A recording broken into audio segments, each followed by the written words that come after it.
नमस्कार दोस्तों। मैं हूं वैद्य राम जी, अपेक्षा आयुर्वेदिक चिकित्सा केंद्र से। आज का वीडियो हर लड़की और हर माँ के लिए बहुत ही ज्यादा इम्पोर्टेंट है, क्योंकि पीसीओडी आज एक बहुत कॉमन प्रॉब्लम बन चुकी है। और सबसे बड़ी दिक्कत यह है कि इसके शुरुआती लक्षण लोग नॉर्मल समझकर इग्नोर कर देते हैं। अगर टाइम पर सिम्टम समझ जाए तो फ्यूचर में, भविष्य में इनफर्टिलिटी, जिसे बांझपन कहते हैं, सीवियर हार्मोनल इम्बैलेंस, ओबेसिटी और थायराइड जैसी प्रॉब्लम से बचाव हो सकता है। इस वीडियो में मैं आपको बताऊंगा पीसीओडी के 10 शुरुआती लक्षण, बॉडी में ये चेंजेस क्यों होते हैं, आयुर्वेद इसको कैसे देखता है, और कब आप अपने डॉक्टर से कंसल्ट करिए या कब डॉक्टर से कंसल्ट करना चाहिए। तो वीडियो को एंड तक जरूर देखिए। सबसे कॉमन सिम्टम पीसीओडी का है कि पीरियड्स का जो महीने आते हैं उनका इरेगुलर होना। कभी 2 महीने तक पीरियड्स नहीं आते हैं, कभी बहुत लेट आते हैं, कभी बहुत कम ब्लीडिंग होती है। ये हर बार सिर्फ स्ट्रेस नहीं होता है। पीसीओडी में ओवरीज प्रॉपरली ओव्यूलेशन नहीं कर पाती, जिस वजह से हार्मोन डिस्टर्ब होने लगते हैं।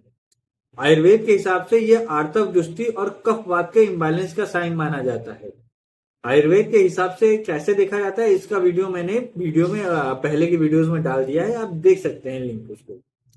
अगर आपका पीरियड जो होते हैं वो रेगुलर तरीके से डिले हो रहे हैं, तो आपकी बॉडी सिग्नल दे रही है कि हार्मोन का जो बैलेंस है वो बिगड़ रहा है। अचानक से वेट गेन, वेट बढ़ना, स्पेशली जो पेट का जो फैट है, टमी फैट जो है, ये अचानक से बढ़ जाता है, तो ये भी पीसीओडी का अर्ली साइन हो सकता है।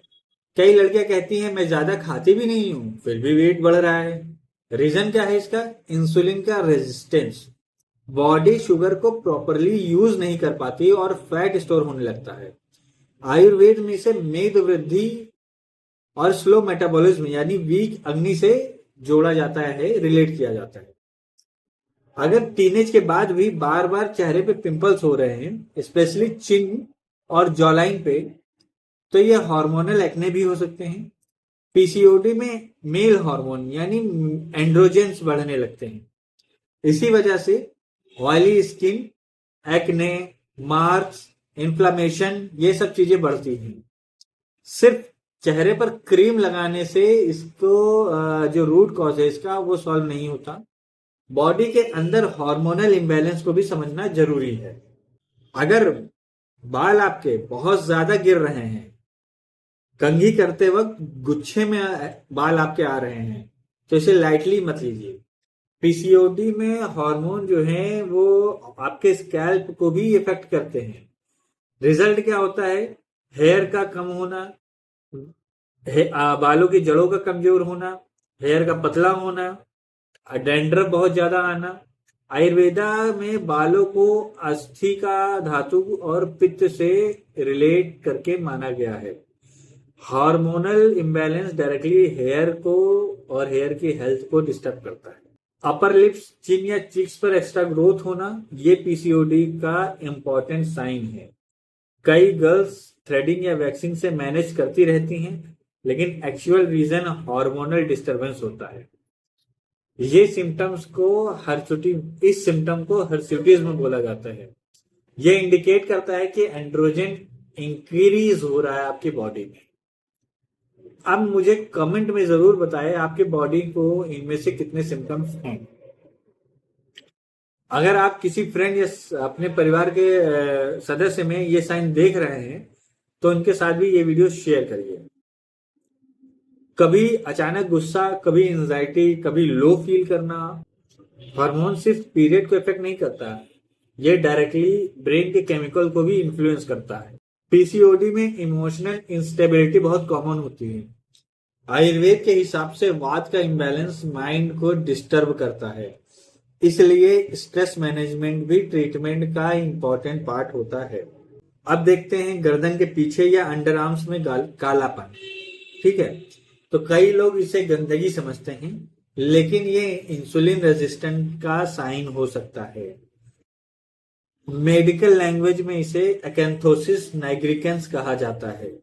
यह सिग्नल देता है कि बॉडी में शुगर मेटाबॉलिज्म जो है वो प्रॉपरली हैंडल नहीं हो रहा है, या जो शुगर का मेटाबॉलिज्म है वो बॉडी प्रॉपर हैंडल नहीं कर पा रही है।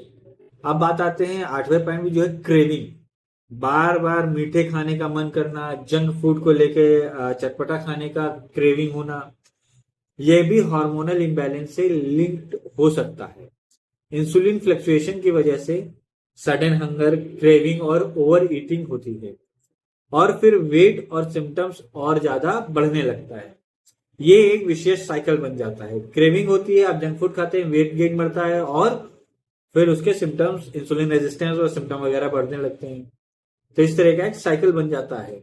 नवा हमारा जो पॉइंट आता है वो होता है फैटिग या लो एनर्जी। पूरी नींद लेने के बाद भी अगर आपको टायर्डनेस या थकान महसूस होती है, बॉडी हैवी लगती है, मोटिवेशन आपका लो रहता है, तो ये भी पीसीओडी का सिम्टम हो सकता है। हार्मोनल इम्बैलेंस मेटाबॉलिज्म और एनर्जी प्रोडक्शन दोनों को इफेक्ट करता है। आयुर्वेद में इसे मंदाग्नि और कफ का एग्रीवेशन से जोड़ा जाता है। 10वां जो पॉइंट है हमारा, सीरियस पॉइंट है, जिसे कहते हैं इनफर्टिलिटी के साइंस।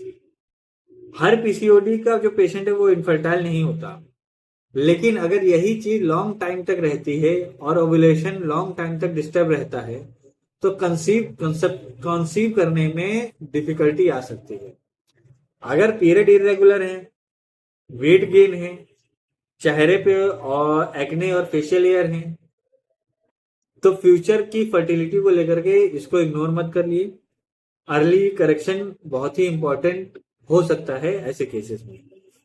आयुर्वेद में पीसीओडी को सिर्फ एक ओवेरियन डिजीज नहीं माना जाता है, ये पूरे लाइफस्टाइल के इम्बैलेंस का रिजल्ट होता है। देर से सोना, अत्यधिक तनाव, स्ट्रेस लेना, जंक फूड, एक्सरसाइज ना करना, डाइजेशन का डिस्टर्ब होना। मेन फोकस जो हम लोगों का आयुर्वेद में होता है वो होता है अग्नि को सुधार करना, हार्मोन्स को नेचुरली बैलेंस करना, वेट को मैनेज करना और पीरियड्स को रेगुलेट कराना। अगर आपको इनमें से मल्टीपल सिम्टम्स हैं तो उसको इग्नोर मत करिए। अर्ली डायग्नोसिस और लाइफस्टाइल करेक्शन से पीसीओडी को बहुत हद तक कंट्रोल किया जा सकता है। अगर आप पर्सनलाइज आयुर्वेदिक कंसल्टेशन लेना चाहते हैं तो आप हमसे कांटेक्ट कर सकते हैं। अपेक्षा आयुर्वेदिक चिकित्सा केंद्र, जिसका लिंक डिस्क्रिप्शन में दिया हुआ है, एड्रेस डिस्क्रिप्शन में दिखा हुआ है, कॉन्टैक्ट डिस्क्रिप्शन में दिया हुआ है। वीडियो आपको हेल्पफुल लगा हो तो वीडियो को लाइक करिए, चैनल को सब्सक्राइब करिए और बेल आइकन प्रेस करिए। मिलते हैं नेक्स्ट वीडियो में। धन्यवाद।